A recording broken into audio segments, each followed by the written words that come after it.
he's so I good. mean, one of the things that stick to me the most when I met with Francis was, I would say that first impression, right? It's very important. We're in the real estate business, right? Mhm. You meet constantly new people, and that's your part of your job, like a politician, basically, right? Yeah. So when that give that first impression, people, there's a book called Blink, it talks about 5 second element, like you make up your mind about something, everybody's on radar. So that part of first impression, when as soon as you meet with him, this guy's got substance, right away. He has that really ability. He talks, when he opens his mouth, he really makes a lot of sense. He's got good energy, sharp, smart, head of his game. So sometimes when I hire young people in the business, they go, "Oh, I'm so new. I have so many."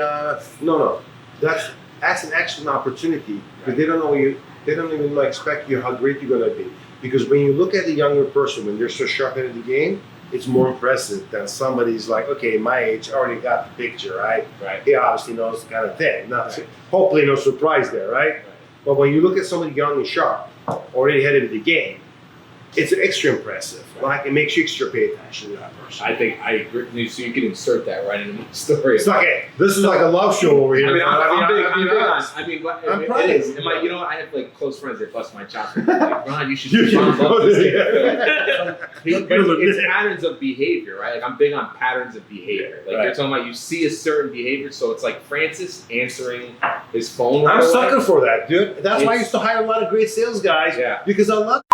But it's unfortunately, sometimes those simple things are so telling, right? Like, and I didn't even care when we started speaking with him.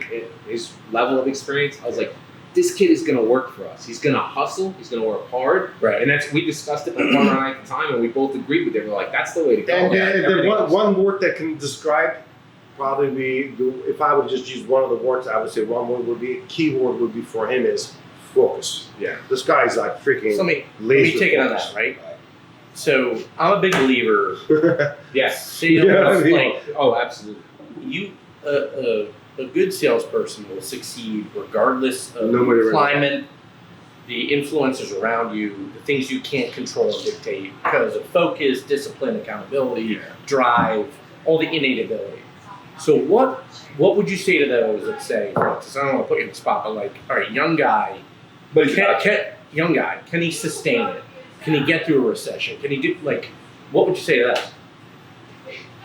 It's, I'd say with most people, the expectation for a young person in the real estate business is you get in the business, you go and sell one house in 6 months, and I don't know, you sell $3 million, $5 million, like 5 years in. And I look at my business and it's like, I don't want to compare myself to the other young guys in the business. I hang out with guys that are completely dominating the city and helping their clients achieve at a high level. And I feel like, with Ron and his old partner, like now these guys have 50 units that they're doing each, and let's go scale up from there. And when people say, when the market goes down, I kind of hope the market goes down because I was hoping you were going to say that. Because when the market goes down, I'm around people who are shake the weak hands out. At the top of their games and on the top of what they're doing, and it's going to be like buying at Barney's New York at a 75% discount. Let's go. Right. All right. So one of my favorite questions when I meet talented, successful people, and I think this question is really makes you pause, right? A little bit at least. When I say what's next. Yeah, it used to be my great recruiting question, honestly, because if you must have an next, right? What is that like for you? I have a next. One of my bigger weak points. I'm not big on self promotion, and I don't like talking about myself. So it's always just like because I have a drink. I see someone. Did I like to? Are you sure? Still, no, like in closed circles. Yeah, you get me alone. Like I said, you and I go have a drink. It's gonna be all night. We're gonna bond. Right. What's next? Then what's next? Now what's next? Yeah, exactly. Of course, I have a plan. Look, my plan has been what it's been. I told everybody when I came to Philly, like, we're going to start acquiring assets and build the brand. And I as a brand that focuses on premium space, not of any one retail, office, or one asset class, but premium space all around the city, and develop a portfolio for both myself and our investors. and we're just gonna. That's my vision, and to streamline the process in terms of both the buying experience for when we're selling units, and for our investors when they're buying into different assets that we create, investments that we create. Got it. That's it. great, dude.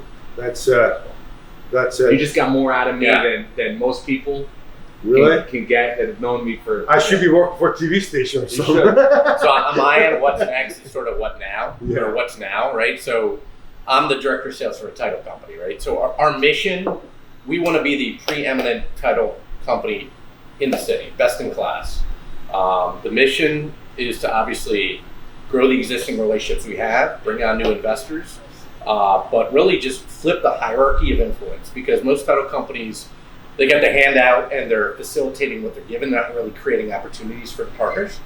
So that's my vision, right? Just flip that script and have power through influencing, creating opportunities, connecting to people, educating them, elevating their brands.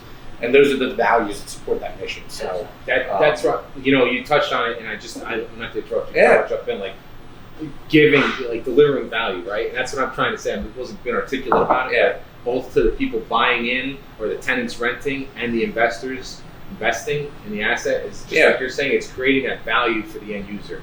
Which So you basically, it sounds like both of you guys are coming from contribution. you have to. We're working in a very transactional industry. It's well put. So you need to differentiate through value and giving. And that's And culture. reciprocity just follows. And you know what? You attract that kind of mindset. You have something to be happy about. Because that's the message. When you put out that message out, that's what you attract. That's what I want to be with. Exactly. That's a culture you build. Yep. Because what culture makes where you go to work every day? You go on a 10-day vacation. You come back, crap, I'm coming back to this. Oh, Right. I'm so excited coming back to this. Right. Because I create something to come back from to. Not just making And money. you talk You should about feel that, like right? you're running. At the end of the day, People wanna I always feel balance. like I'm running out of time. Listen, let me tell It's you not like, something. I can't wait to go. Early in Right, my right, career, I right. was making like $1 million net profit myself, third year in the business. I go on a vacation, have fun, come back to work. I'm like, God, I'm so toxic environment. I'm not having fun anymore. It's not good. What's the problem? The I'm money making doesn't all this matter. money. What's the issue? Yeah. You know what I mean? All right, you. What's next for this guy? See, I'm not really like I'm Sentimental. not a big picture thinker. I'm not like, oh, what's my goal 1, 3, 5 years down the road? I'm not like, I'm just focused on, all right, I'm just gonna do whatever I gotta do today. And as long as I'm doing what I'm doing today, and I'm doing what's required, and I'm doing each day to 100% of my ability, Yeah. then tomorrow's gonna work out. So, And one of your you favorite said- lines. I'll talk to you. One of 2 your years from favorite lines, and I don't know if you got this from him originally. But one thing you're always talking about is your customers and not taking them for granted, right? Like to me, Okay. My mind was on never something get else. comfortable with your clients. never get comfortable. Like in other words, with not taking. What chapter's that? 3? In his book. Is the word of wisdom book? No, I just think about you when I think about when you say it though, like that is big picture. Yeah. He's thinking the big picture because that's what's going to grow the market share, right? The fact that he's staying dialed into all these different people, myself, his other clients, where he's focused on again the giving, taking care of us. That is big picture, Well, the one thing he because said. the more he's get involved, right? they learn, become more, We all more grow together. master what he does is Right. straight. The more benefit passes down to you. Right, and then back when we did the next deal. Yeah. Well, no, the one thing he said once, which I knew right away we'd get along, is they asked you about how many hours you worked, or I don't know, and you focused more on, I don't care how many hours I worked today. Did I satisfy or accomplish the goal at hand? Did I complete the task? Right? I mean, that's what the day is about. Look yourself in the mirror. Did I accomplish my goal, my daily goal, my task? And if I didn't, then self-assess. Have a different plan tomorrow to do so. So it wasn't about like clocking in. It was about finishing and winning and accomplishing your goal. So, right? Yeah. I don't mean to speak for you. No, I mean, if you would have looked at if like 3 years ago when I started, I mean, me and Antonio had these conversations. It's like, who would have known that our team would be doing 90 million in sales this year? It's like, I would have never. When I walked into the Berkshire Hathaway office, the guys that I ended up interviewing with said, okay, well, the average transaction is 300,000. If you do 3.6 million in the next 12 months, you'd be just doing terrific. And it's, So, I don't know. I just focused in a. I think to me it's shame on him because he didn't pick up on the audience, didn't measure it to understand what kind of talent that I'm talking to. because you have to ask questions, Mhm. right? Understand, rather than just trying to fit people into this fixed model, right? So I believe that that's one of the things that I believe he also saw pick the right environment. Because part of the reason, you like you said in the beginning, if you want to be successful, surround yourself with successful people. I mean, really, that's a common sense. Yep. But it's not that common apparently. I had to say. No, it's not common sense. It's not common, right? So I agree with you. What's next for you? And we'll close it out. Sure. What next for me is at this point is that I like building things, right? And that's my passion in essence. So there's two things I'm doing. I'm evolving my current business model to a point where I'm creating a company, not just a current team that I have. I don't care about the volume, any of that stuff, because I'm going to do a lot of business, right? It's given once I pair myself with the right talent. So I got a 20 agent mindset in my mind and my team, where I have right now 9 people on. Man, I love working with them every day. So there's more talent coming. I'm developing that, putting everything I learned. We talked about focus, right? Now I have the freedom of focus, damn it. Let me enjoy the moment for a second, okay? So that's what I'm enjoying every moment of that. However, I've been very busy on the side. I built in the past like a mortgage company and before the Dodd-Frank, and I love that element of it. I have some ideas there, but build a title company. And now I never really dabbled myself in the insurance world. My biggest passion right now is the insurance world. I'm falling in love with this business. Like, I just get all my licenses, pass every test right now. I'm building a brokerage agency with solid people. I noticed that every insurance company people that I talk, they have a permanent smile on their face. You know what I mean? Like, it's a really beautiful business. It's true. You know what I mean? It's true. Like, I'm like so busy with real estate, like my head is in the sand for the last 20 years.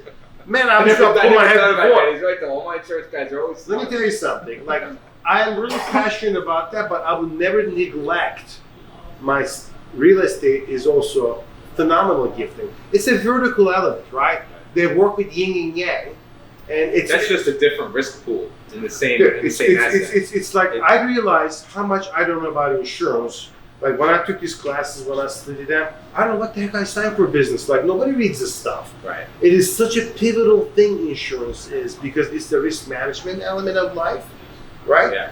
If something bad happens, God forbid, the first thing you say is like, oh my God. And I personally didn't know that. I feel like I can help a lot of people. Is that property and casualty you're doing? Or Commercial life? property, life, everything. I'm very fascinated with the captive model. I'd like to talk to you one day about it. So This is my little self-play. What's What's next? You two can go to the This is my little self-play. But, right it's now. life I kinda insurance like to here. chat out with Yeah. you. Right. The Italians don't believe in life insurance, though. You know that, like, because it's super. I mean, I'll try to Like make my sure not to grandfather edit this tell you. out. This is good. No, title business, we have no comfort. But I honestly think that I can help a lot of people because it's a type of business that it's really, people overlook at it big time. Yeah. It's so important. How's that for next? I like it. All right, you're empty, but cheers, everybody. All right, Thank cheers. you for coming out. This was Yeah. fun. Edit out anything that made me look like an Yeah. asshole. But, anything from this Francis, side, anything right? Francis didn't want me to talk about, make sure you edit that.